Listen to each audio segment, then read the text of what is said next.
Spet smo na Brniku, legenda slovenskega dirkanja, pa go-karti spet po enem letu na Brniku.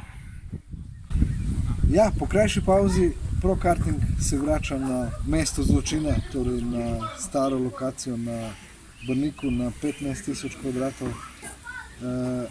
Z novo, zelo hitro, zelo zanimivo progo, še daljšo, ki je že dobila v dolžino celih 700 metrov, širina je od 10 do 12 metrov. Karting je ostajal še vedno najhitrejši v Sloveniji in komaj čakamo vsi skupaj, da se letošnja sezona začne. Super je, da si nazaj. Kdaj se pravzaprav zadeva odpre?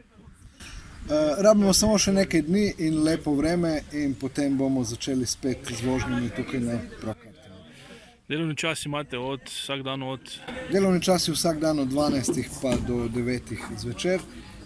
Seveda, vsak zunanji kartodrom je vezan na vremenske pogoje in upamo, da po tej lepi pomladi pride tudi še lepše poletje, še lepša jesen in da bomo čim več kilometrov naredili tudi tukaj na pro-kartingu. Na tvoji lokaciji tukaj nasproti letališča na Brniku imate tudi organizirane dogodke, ne?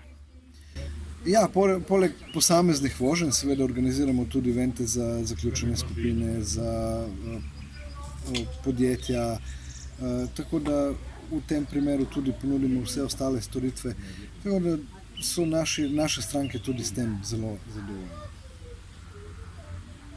Kaj pa letošnja dirkaška sezona? Vemo, da je virus ustavil vse. Računaš, da boš letos kaj vozil in kaj bo?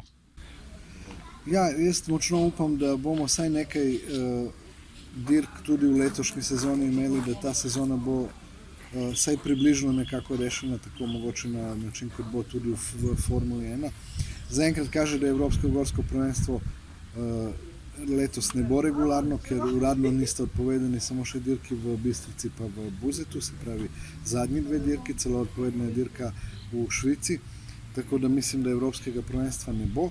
V slovenskem prvenstvu pa je nekaj dirk predstavljenih na jesenske termine in mislim, da bomo začeli z dirko v Lučinah, ki je pa nažalost šele sredi avgusta, tako da dirkaška abstinenčna kriza bo zelo dolga in težka. Dirkalnik, s katerim boš vozil letos, isti kot lani, predlanski?